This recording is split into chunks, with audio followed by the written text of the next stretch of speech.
ئاساییبوونەوەی پەیوەندیەکانی هەرێم و ناوەند دەستپێکردنەوەی گفتوگۆکانیان بووەتە ئەو گرێکیۆرەیەی کە هاوڵاتیان بەردەوام چاویان لە کاتی توانەوەی ئەو بەستەڵەکەیە.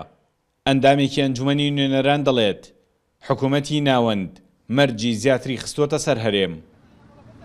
کێشەیەکمانە بوو پێشتر کێشەی ڕێکەوتن بوو لە بینی هەرێمی کوردستان و حکوومەتی اتحادی ئەیکی گفتوگۆکان کە ڕێکەون کێشەیش دری هاتوو سەر کێشەی بوجە ئەو ژمارانێکە لە بوجە هاتوو کە ژمارەکان زۆر کە من بەشی خەڵک و بژێوی خەڵک و ئەوەی کە ئێمە چاوەڕێمە دەکەن موچە خۆرانی بەتەواوەتی دەبێن لی نادرێ ئەمەش دیسانەوە کێشەکەی ئێمە زیاد کردەوە. بۆیە ئێستا ئێمە هەوڵماندا کە پاسێکی تر بدەین مەجاریش تر بدەین بەمو ئەو دوولایەنە کە دیسانەوە گفتوگۆ بکەن بە تەدەخولاتی نێودەوڵەتی.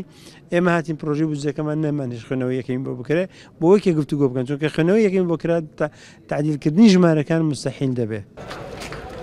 پرسی موچە و خراپی باروژیانی خەڵک لە هەرێمی کوردستاندا گەرمترین ئەو باس و خواسەیە کە شەقام لە هەموو شوێن و پێگەیەکدا باسی دەکات. هاوڵاتیان نیگەرانی ئەوەن کە درێژە کێشانی ئەم ناتەبایەی نێوان هەرێم و ناوەند قەیرانەکە لەسەر ئەوان گرانتر بکات.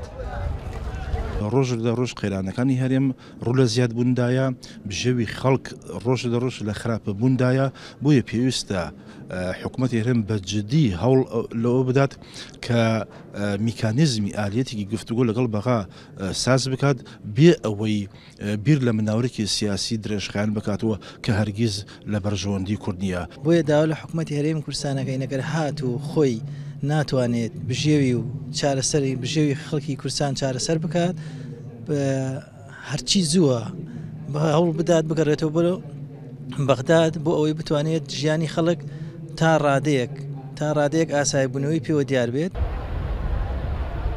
بە گوێرەی زانیاریەکان تا ئێستا هیچ هەنگاوێک بەدی ناکرێت کە هەولێر و بەغداد پێش کۆتایی هاتنی ئەمساڵ بگەنە ڕێککەوتنێک.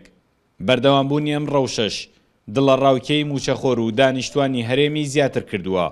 موچەخۆران نازانن بۆ ساڵی داهاتوو چاوەڕێی موچەی بەغداد بکەن یان بە تەمای موچەی پاشەکەوت کراویش نەبن.